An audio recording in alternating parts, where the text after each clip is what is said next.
Hello and welcome back to PA Chalk Up. I'm your host Manny, and today we have Marcus. Hi Marcus, how are we doing? Doing well, brother. I appreciate you having me. How are you? I'm good. Again, like what I've just mentioned, I like to have coaches on that are doing dope stuff.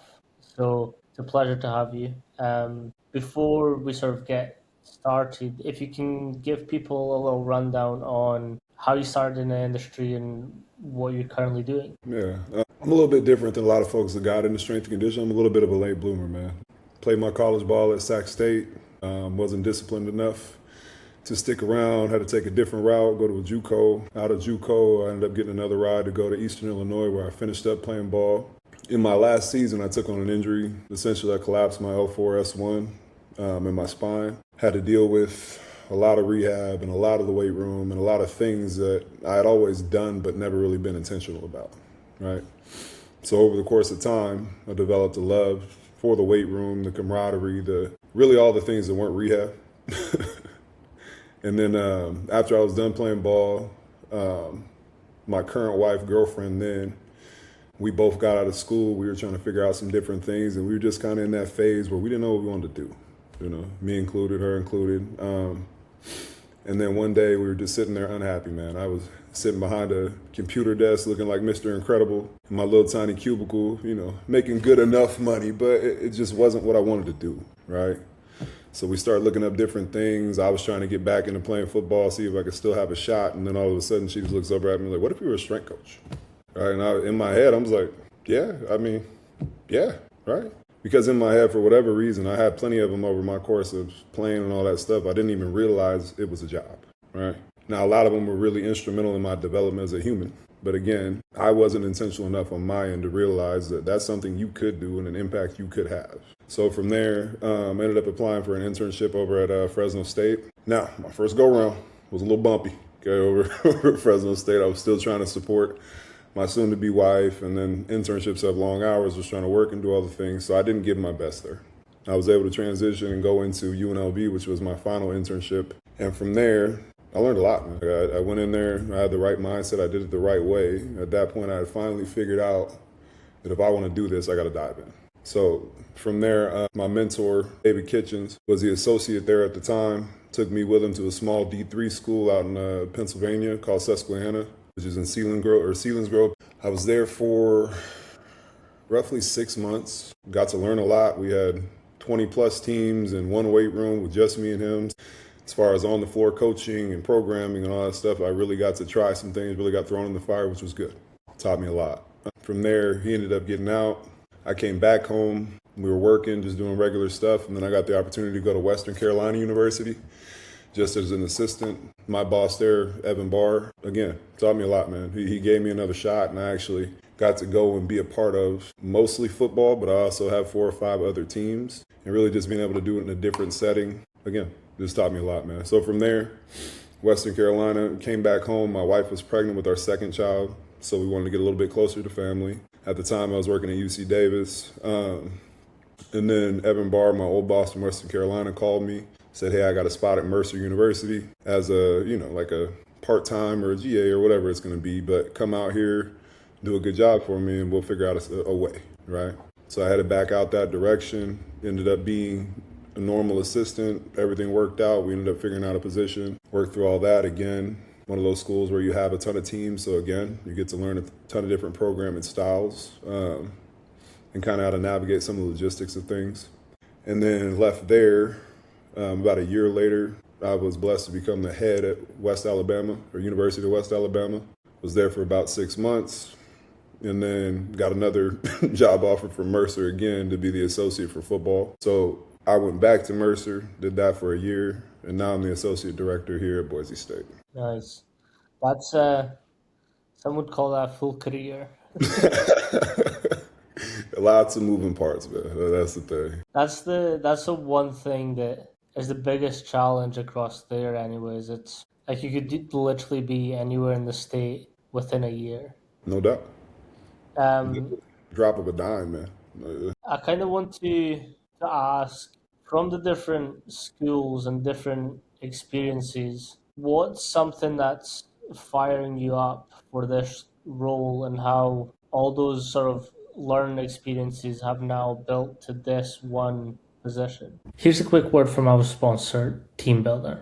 I've personally been using TeamBuildr since 2022, and it's genuinely changed how I run primitive athletics. Writing programs, delivering them to the clients and athletes, tracking their progress, and it all lives in one place. My clients get their sessions on their phones. I see their progress, I get messages from them, and we are able to stay in constant contact and be able to track every single metric that I need. I spend less time on admin and more time actually coaching. Check out teambuildr.com, and if you use promo code PACHUCKUP all together, you get 30-day free trial and you get access to the AMS system. I'm fired up every day, man. I think people sometimes, not all the time, take for granted the fact that our suit and tie every day is this dry fit shirt and a pair of sweatpants, right? Like, we get to show up every day and just be one part of helping these dudes become men, right? And some of them come from different backgrounds, all that good stuff. But anyway, you spin it, strength and conditioning is one part of their day to day, right? When they see you for that one part, what impact are you gonna have, right? You're gonna be the guy that's always consistent, has the juice, is somebody that they rely on for those things, or you're just gonna be another person they see every day that they don't notice or feel an impact from, right? Like those are the things every day. Wake up and go through my list of things, my little routine that I think about, like, this is essentially when they come in the weight room, I got an opportunity to be an impact or a hindrance, right?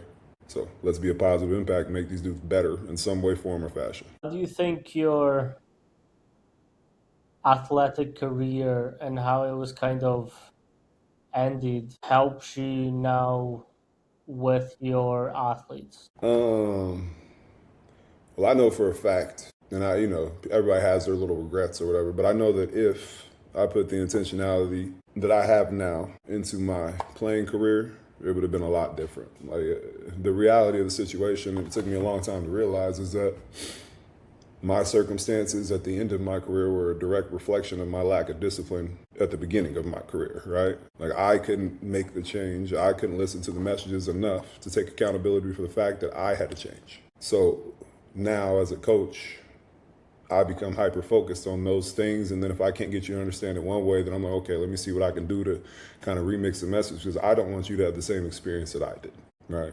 Now, obviously, I've learned from it and grown from it and all that good stuff. But if you can maximize your potential and go get the things that you say you want, why wouldn't you? Yeah, 100%. How is that sort of taken by the athletes, and how does that then in turn, like, trying to fire them up? I think it's taken well. At Boise State, our slogan is built different, right? And we say that because, like every school says, right? Like, we're building them for the future, but it's different, right? Like, we approach every day with love, you know what I'm saying? And the definition of love is to do anything for you, right? I'll sacrifice for you, absolutely. When those hard conversations come, we're not afraid to have those either, right? But if I show you over and over and over again, I'll give you the shirt off my back, no problem, right? But when we get in situations where I need yours, or I need you to, you know what I'm saying, help me out a little bit, like, there's give and take in every relationship, and that has to be there, right? And I told plenty of guys on the team, like, the reason I'm here is to give you what I gave up, right? Like, you have the opportunity to go do everything that you want to do, but you have to go and take it. Nobody's going to give it to you. 100%. You also said something very interesting at the start, and it's having your athletes become successful members of society after they're either done playing or even as a pro athlete, still being able to be decent humans and decent, members to society. I love this topic because SNC is really good at teaching you grit. No doubt. Like, it's going to be fucking hard, but guess what?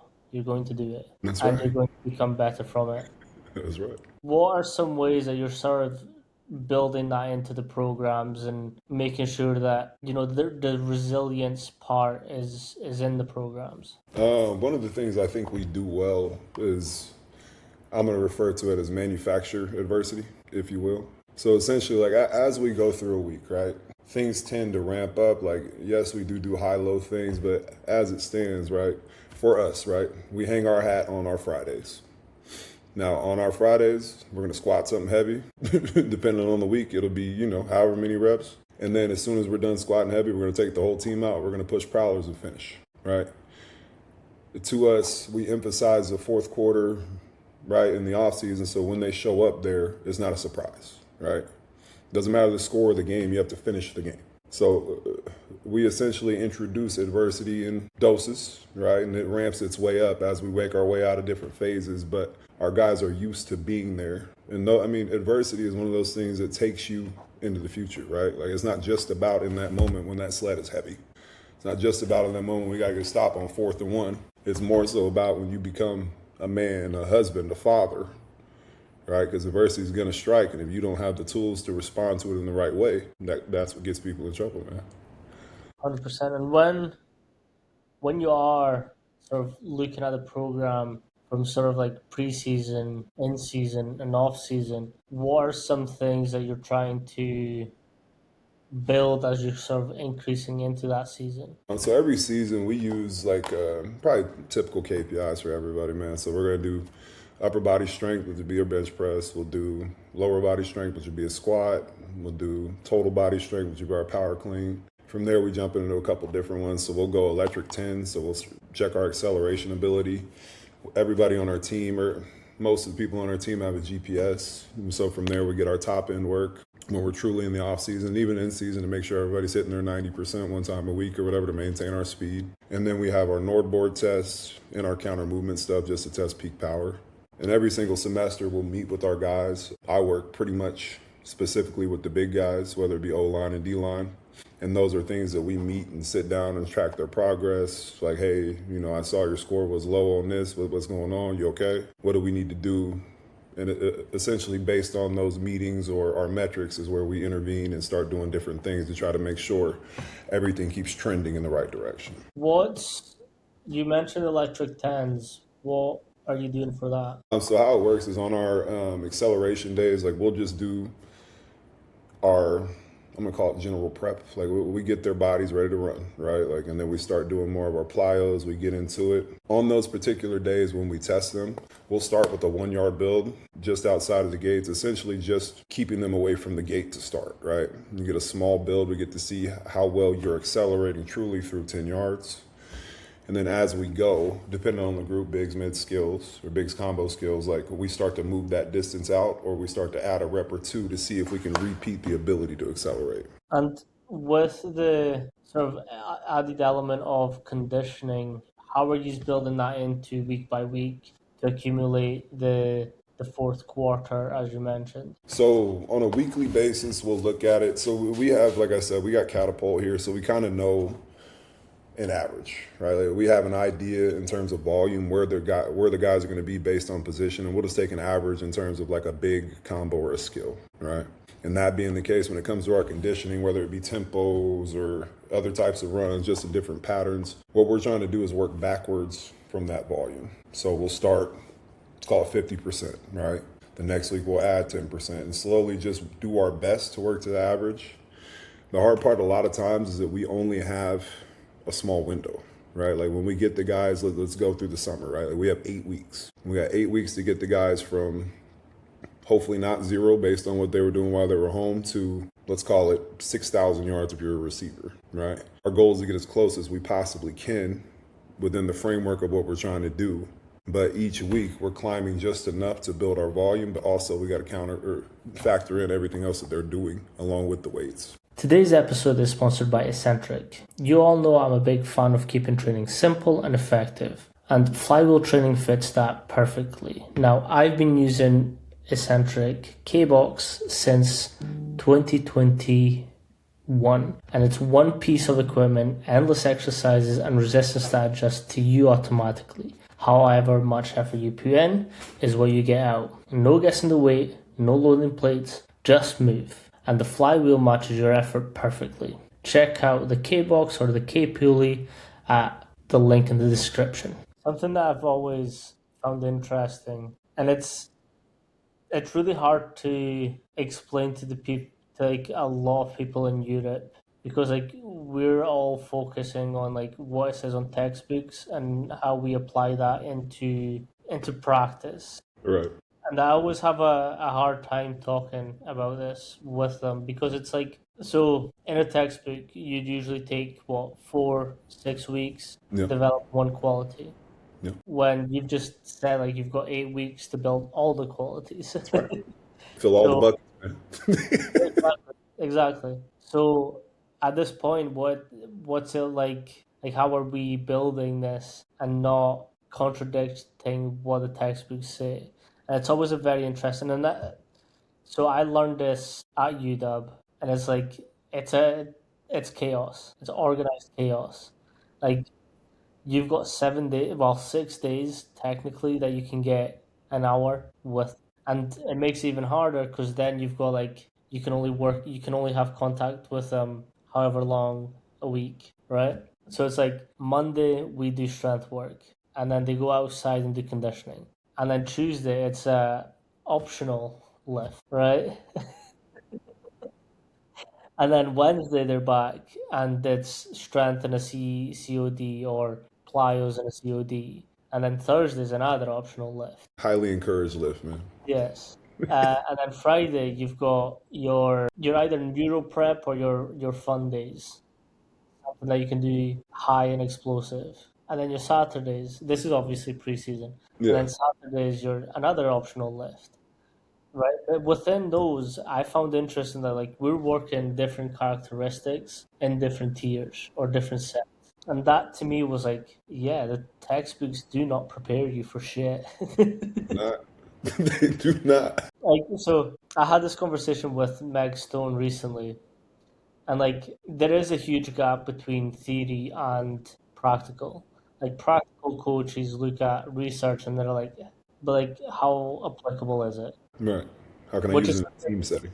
Yeah, exactly. Which Meg knows I'm very practical. And she threw a little thing in there and she was like, I know what you're going to say, Manny, but that relationship needs to be closer, which I agree. No doubt, yeah. But the thing is like the practical side, so like what we do is sometimes so much quicker being done than in a research lab where like all elements are controlled, everything is like accounted for, where like sport is chaos. No doubt. And it's So not just the strength and conditioning. You know what I'm saying? Like they have other stimuli outside of that. So all things being equal, like one of those studies, right? Like that's all they're doing, right? They're doing this exact thing. They're getting this exact meal. They're doing the same thing the next day or whatever, right? Like there's a protocol. But for our guys, like they got school, they got meetings, they got lifts, they got practice. Like there's so many outside factors that influence all of that. So how can you fill the buckets while not overflowing? or making sure that they're properly filled.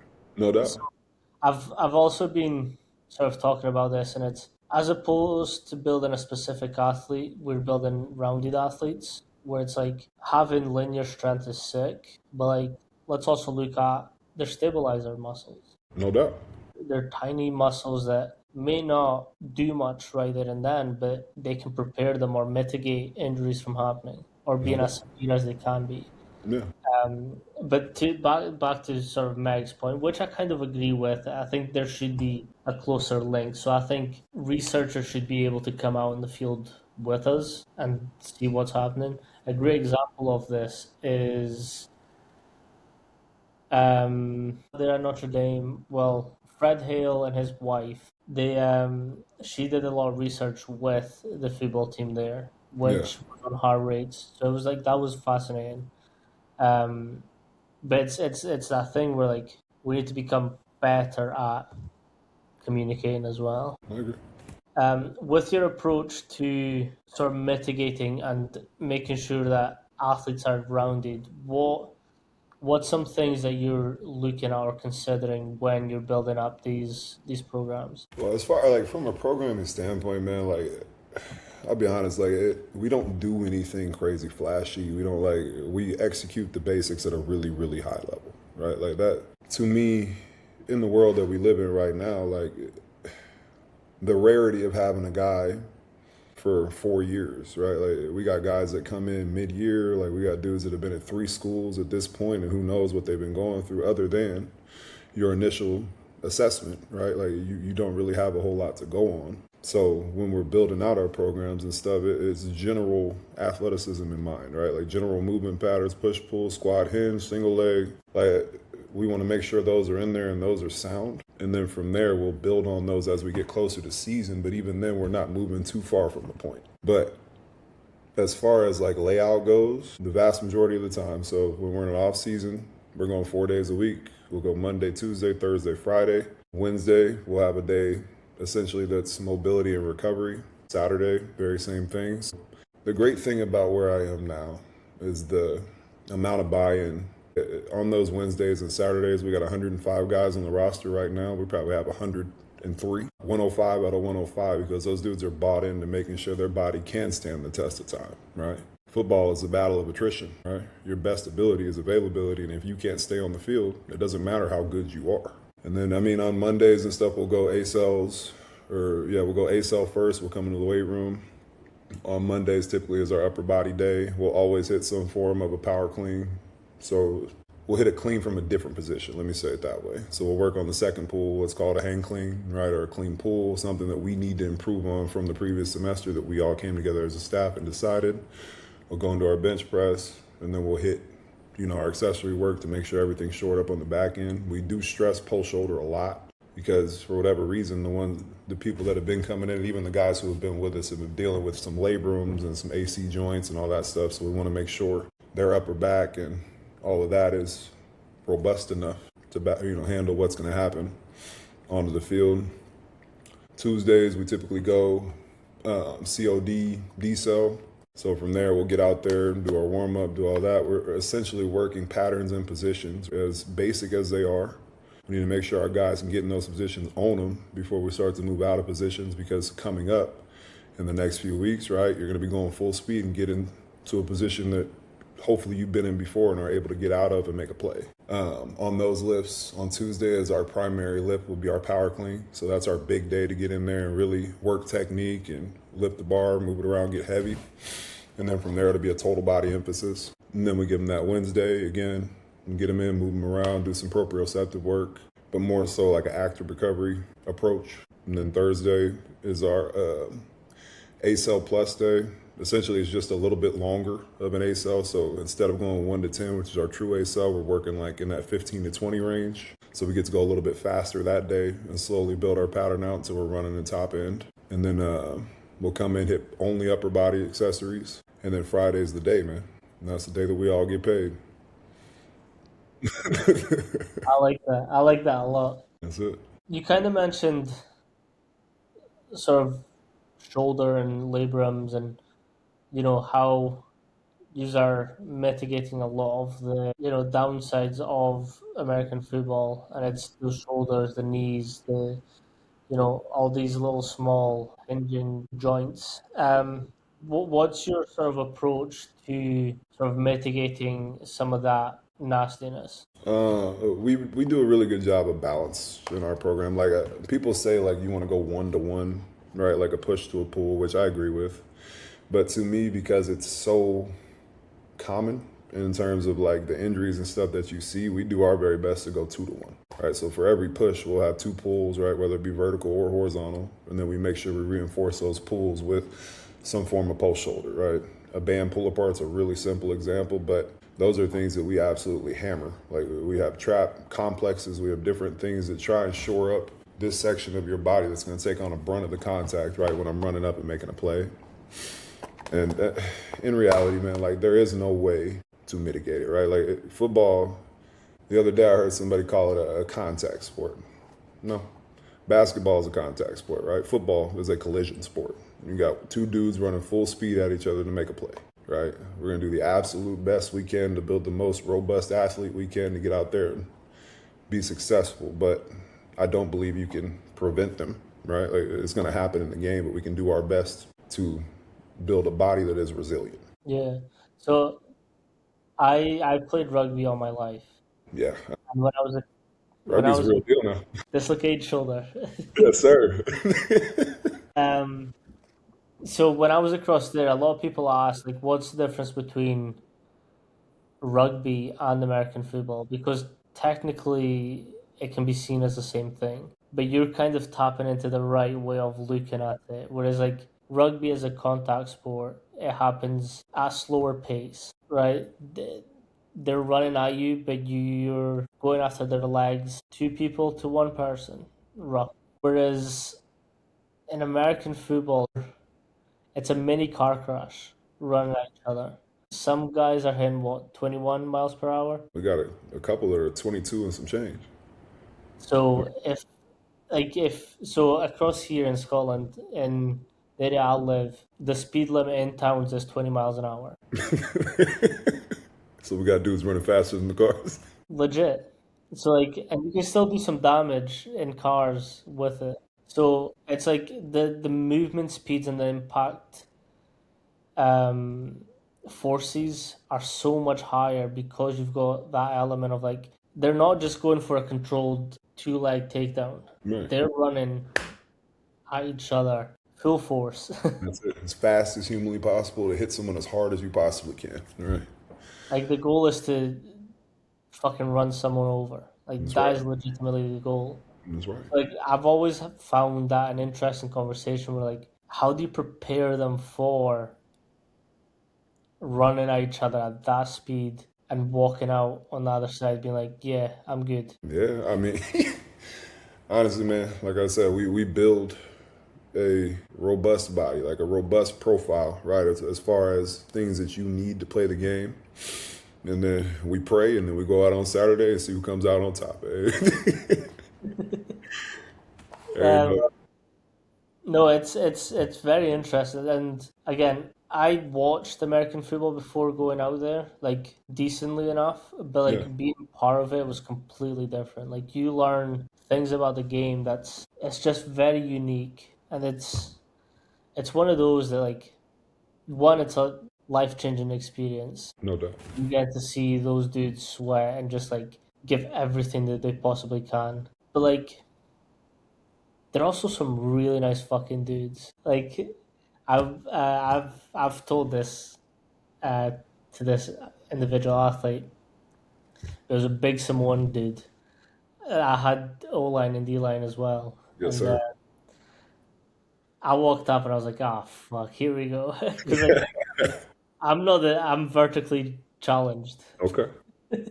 Probably helps your squat, though. That's a good thing, coach. Hey, my squad's decent.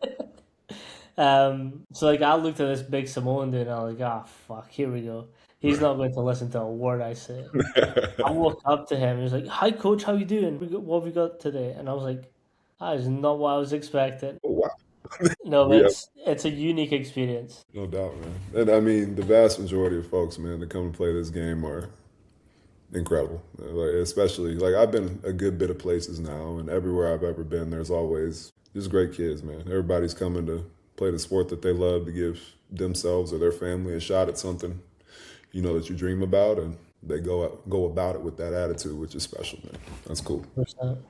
100%. You kind of mentioned something at the start, and I've also had this experience, but I kind of want to hear it from you. At the start, you mentioned that your wife to be at the time really made a push for you to, follow this career that at the time you didn't actually think was a career. And she was a big believer in what you were doing and, probably sacrificed a lot, as mine personally has.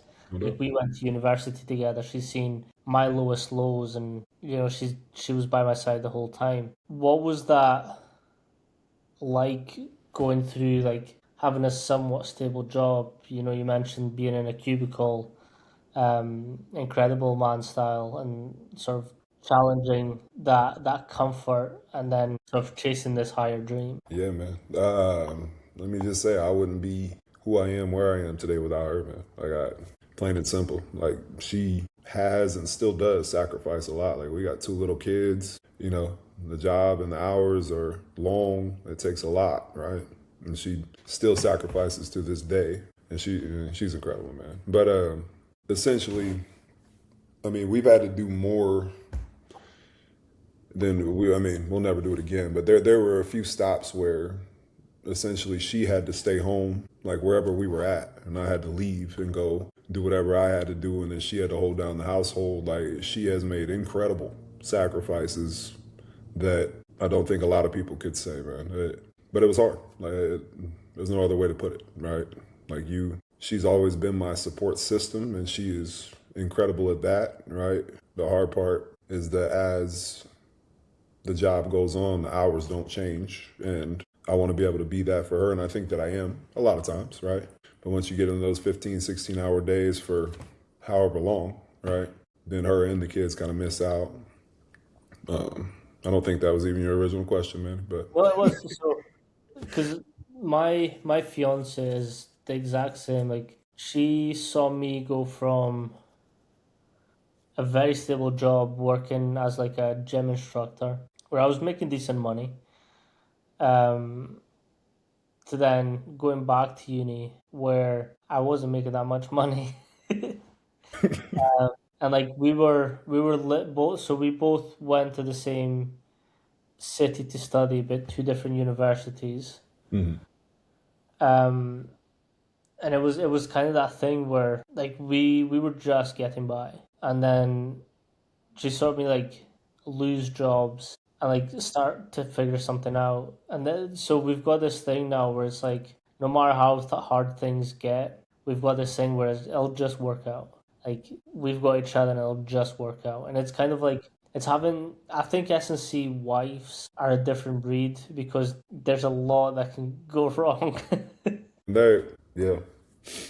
The crazy thing is, like, when I was working the cubicle job, like, yeah, we were, doing fine financially and all that stuff, but she could just tell, like, I was empty. And then that's when she suggested it. The original internship that we didn't go well, but that was not anybody else's fault but my own, right? It took me a little bit of time to figure that out. But then for the second one at UNLV, like, I had to go out there by myself. So again, she was by herself. She was supporting me. And then my job was to go and make a job, right? You've kind of mentioned that, that first internship wasn't great, and I don't want to sort of dig into that. But what sort of changed and what did you do different to where you were like, okay, this is how I need to attack it from now on? And what advice would you give sort of younger coaches who are potentially in that same spot? Yeah. And I mean, honestly, man, the internship stuff, like I reconciled, I reached out to the coach and we've talked a few times since. So I have no no baggage there. Essentially, my issue when I came into there is number one, I didn't know what to expect. Number two, I didn't prep myself for what I could be, what I could see or what I could learn. And number three, like I thought I knew more than I actually did know, right? So for young people and people who are going to go into strength and conditioning, just go in and be a sponge, man. Like go in, be a workhorse, understand that there will be a lot more manual labor than, essentially you expect. But within that labor, you learn lessons, right? The better you do it, menial tasks, the bigger tasks that you'll get that mean more down the road. And then those tasks help shape different things that you do in your career. So just going with an open mind and understand you don't know what you don't know, but as long as you're willing to learn it, then you can, right? And that Yeah. was my issue. Do you think interns have a harder time nowadays being that sponge? I can't speak to interns in general. I think that everybody thinks it's just kind of like I don't know, like you kind of run around the weight room and make noise, right? It's not necessarily something that you go to school for and you work really hard to become. And not to say that people don't understand that piece, but I think at times when you get in the weight room and you don't have an expectation or an understanding of any of it, then it can be kind of oh shit, like, this is what we're doing. Because outside of the sessions where we're not running around coaching our asses off, like we have work to do, right? Like we got to put together our programs, we got to put together our numbers, we got to make sure we're checking our boxes throughout the day, we got to make sure we're organized. The logistics of things is one of the things that I think blows people away when they actually get down to it. Because it doesn't matter how good of a plan you have, if you can't execute it, it's not effective, right? One of the biggest processes lessons I learned was one, have everything set before they come, like the night before type deal. And then as soon as one lift is done, put everything back and let's get ready for the next team to come in. But it was the order in which people lifted. So have strongest first, then you can take the plates. Right. And it was an interesting lesson because I was like, it makes sense, Yeah. right? Like if we're now talking about it, it makes sense. But when you learn that for the first time, you're like, oh fuck yeah, oh shit. It's like kind of like that mind blown meme where you're just like, why didn't I think of that? No doubt, man. And I think it's always funny to kind of see the light bulb come on for different things, you know. And at this point, having done it as long as I have, there's, you know, like not something I would even think about, but I think back to when I was an intern, and I'd be like, oh shit, okay. Mm, Because we do try to pull them into our meetings and stuff like that, so they can see what it looks like when we're planning or we're trying to figure out different ways to do stuff. If we got 100 dudes on the field, like there's only so many implements we can use, right? When we're trying to do contrast work or just different things like that. And then they're like, okay, if we got 100 dudes and they're in pairs, how many chains do you need, right? mm, Like just things that logistically kind of are tough sometimes. 100%. And it's weird because like unless you're, and again, you don't actually have time to sit and take that moment in. You just have to keep fucking pushing. Just Like roll. you learn it and you just fucking go. That's it. But the one thing that you found, like you've said, that's quite interesting there is like you try and pull interns into the meetings so they can get a little behind the scenes of what actually happens. How how are you sort of looking at the overall performance and sort of seeing, okay, like we're needing to focus on X for X amount of time. They're looking a little bit behind on this. Let's implement that. Like, how are those conversations sort of happening, and what are you testing to sort of come up with these decisions? In terms of the interns or in terms of the players? The players. Uh,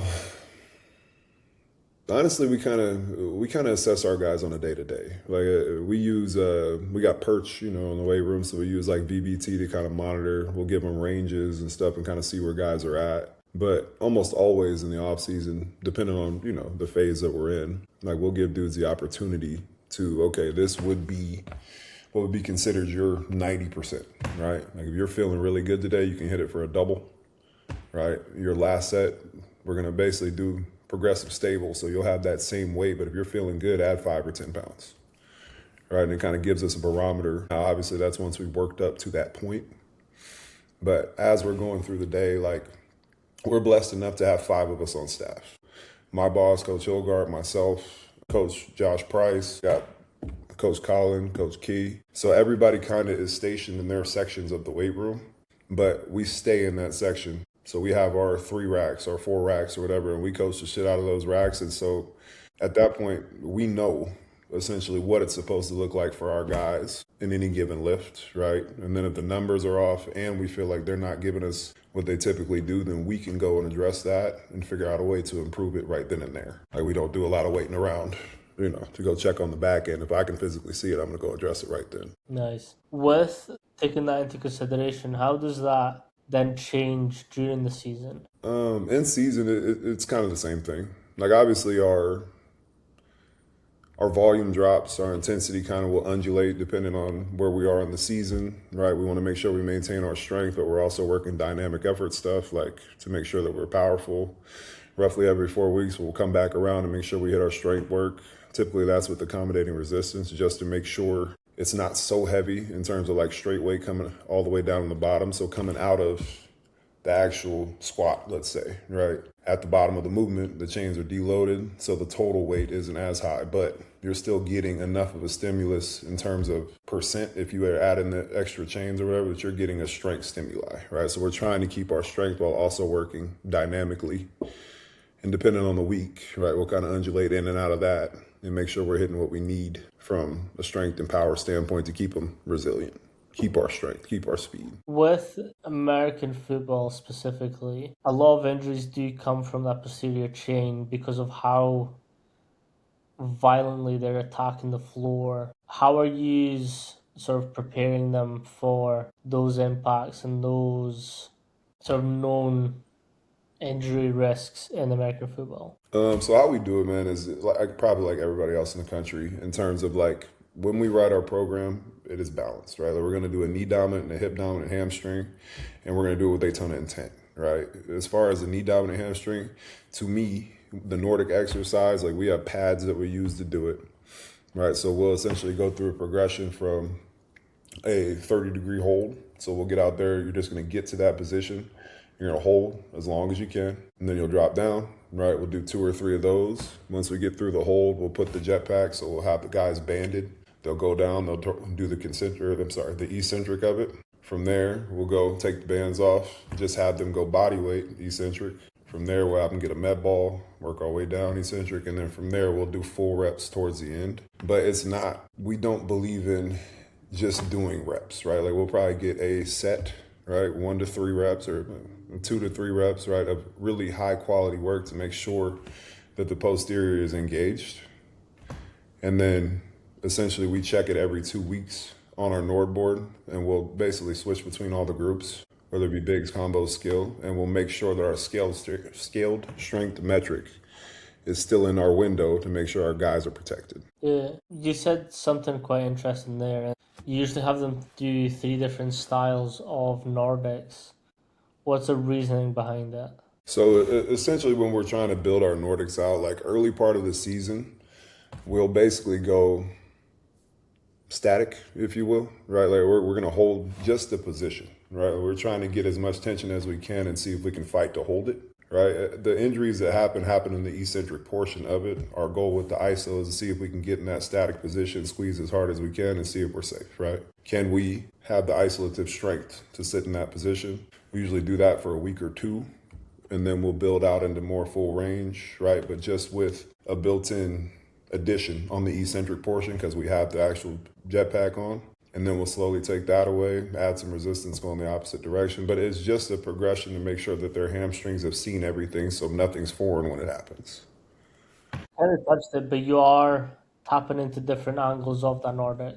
Yeah. And we want to bring it through a full range, just controlled, right? Like one thing at a time. Yeah, something I like to talk about is like being strong throughout the whole muscle. Like hip hinge or a knee dominant is a perfect example because like you're essentially working on the top end and the bottom end of that muscle. It's like, yeah. So it's like, so my interesting thing is like, how do we explain that for every other muscle? There was this coach who, it's a great principle and I love it.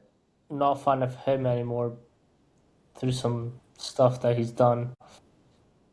Um, it's it was his process to preparing athletes for what sport could throw at them. And again, it's rugby, so like you have a lot of shoulder injuries, we're overextending, and it doesn't happen slowly. It happens fast and violently. So essentially, it's kind of what you were talking about, where he explores the movement isometrically, and then he goes coming out of isometrics. Then we do a lot of time under tension, and we sort of build that into like a ballistic type movement, where we might get not medicine balls, Swiss balls, and like see if I can change. So you're just like being ballistic, and you're just like slapping the ball just to.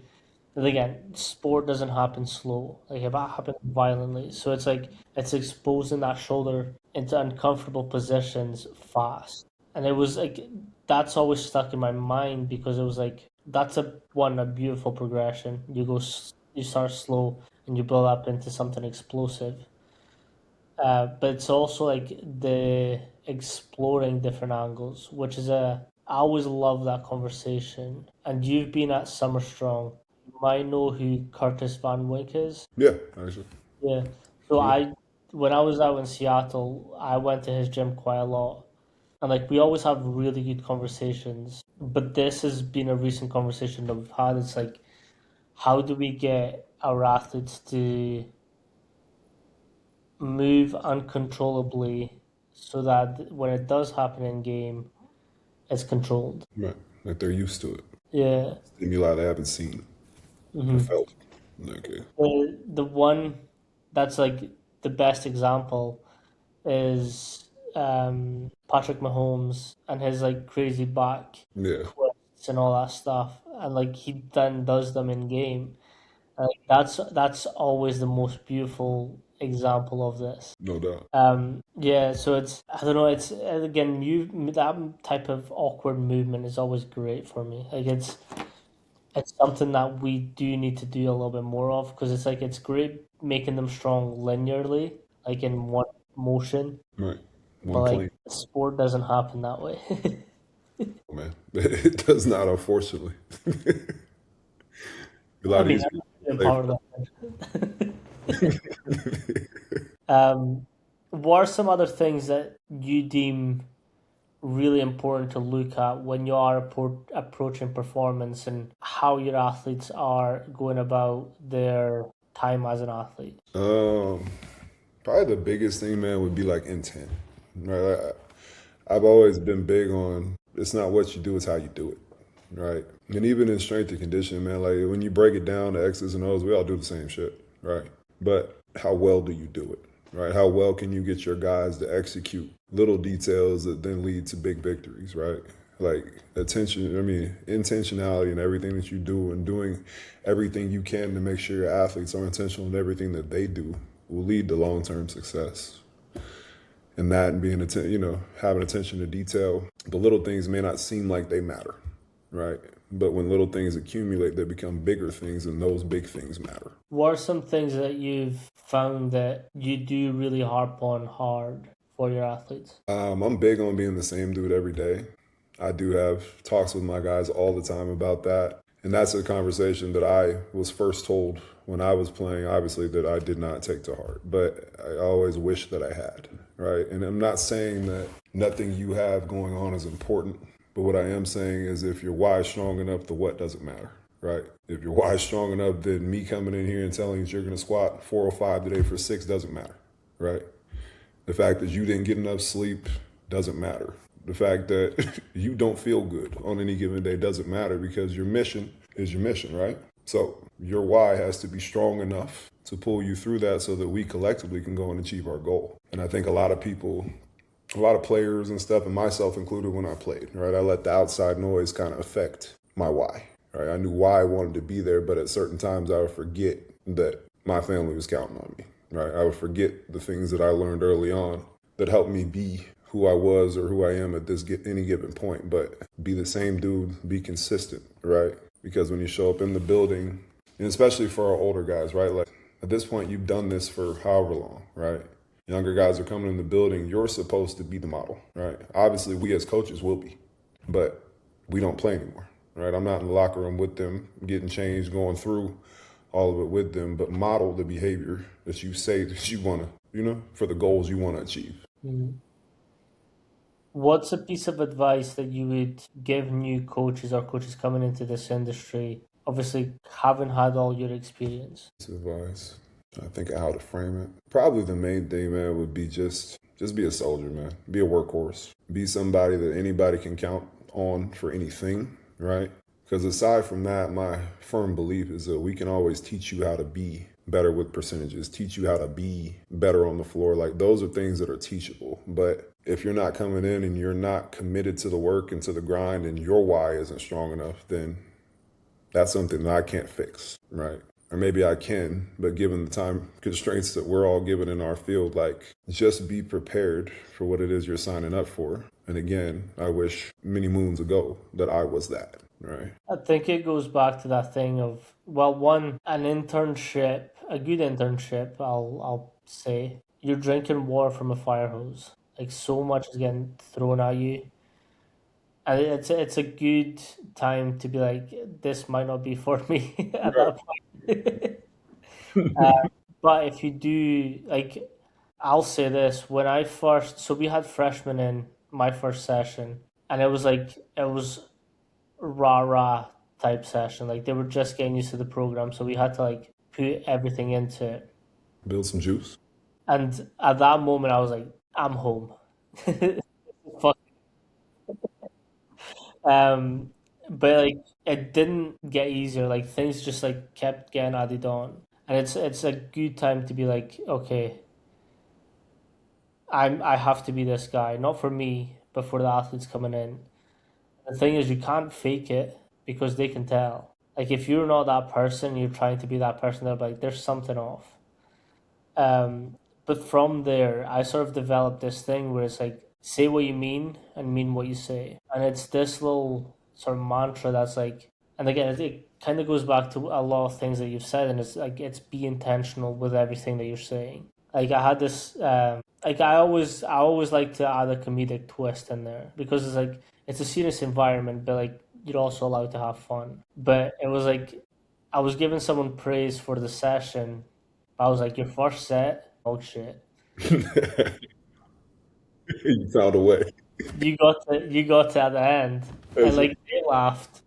And like that's something that they keep recalling to me about. And it's like I like that you know you did well, but I also got my real opinion out first. right.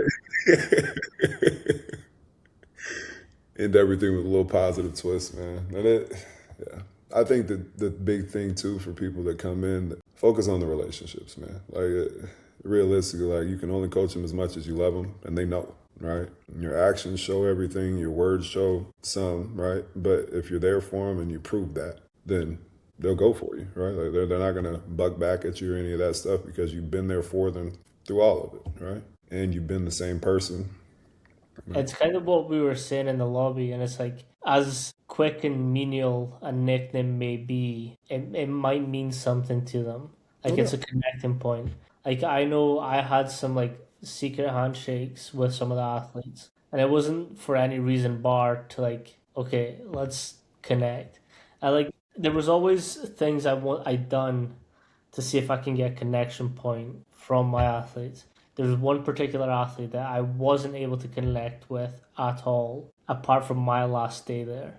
The last day, okay. Last day, and but like it was great because like, and it was so trivial, but like he ended up like really liking UK rap. Mhm. I like UK rap, Yeah, you do. but like when we're in that environment, we don't talk about like, oh, have you heard fucking grime? Right. Have you heard UK rap? But I was like, no way. That's so like we then started like exchanging songs, and it was like that was our connecting point. No doubt. But like I was like, fucking last day. We could have built this for a long time, man. But yeah, it's those things that like it might not mean a lot in the grand scheme of things, but it builds those relationships, it builds those connections with your athletes. No doubt, man. And we always try to go through and like obviously my group is like the bigs or whatever, right? So I got the big guys on both fronts, and I always go through and do my best to ask about things outside of football. Like your family, how's everything going there? Build a relationship that's not just based solely on you guys seeing each other for 2 hours a day in the weight room, right? And just like you, right? Like you guys figured out you guys have common interests. Like those things mean something to both me and the guys, or you and the guy, right? But that's just a jumping off point. You can continue to build on something like that. And it's not always about like, okay, well, today your squat looked like shit, right? Like, okay. But Yeah, other than that, like, how's your mom and dad doing? I remember last week you said, X, Y, and Z, blah, blah, blah. But again, you're proving that you do care because you do, right? mm, Which in turn yields a better result for that person and a better result for our team, right? 100%.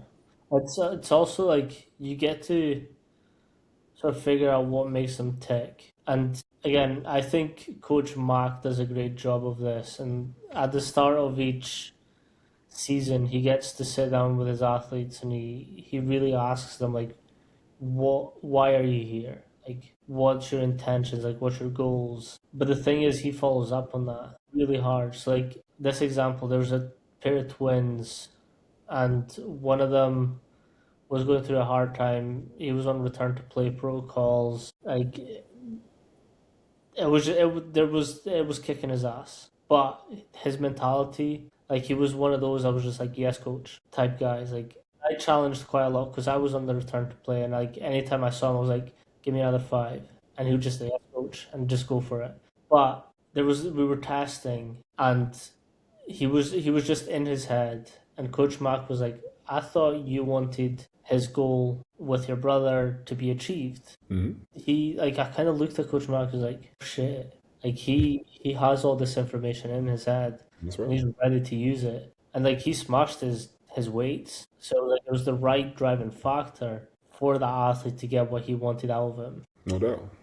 That's the thing, man.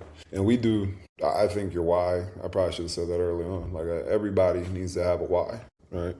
And I kind of touched on it earlier, but when your why is strong enough, the what doesn't matter, right? Those days when you're tired, you made it to the 8th week of the block where you're up at 4 a.m. and you're there till 8 p.m. Like, my why is strong enough, the what doesn't matter. And for them, that's important too, right? I think more so even for our athletes than anybody else, right? If you say this is what you want, you have to lay out a resume that says this is what you want every single day, right?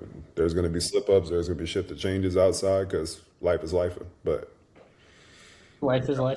life is life, right? Legit. Marcus, I really appreciate you for coming on today and spending some time with me. If you can let people know where they can reach you and sort of ask any questions that they may have. Yeah, absolutely, man. Again, I'm honored you even asked to come and talk to me, man. I appreciate you. You can reach me via email at Marques White at boisestate.edu. And also I'm on Instagram at coach_white. Feel free to DM me, send me whatever questions, comments, concerns. I'll do my very, very best to get back to you. But also know I got a wife and 2 kids, so they need some attention too. They're the priority, I will say.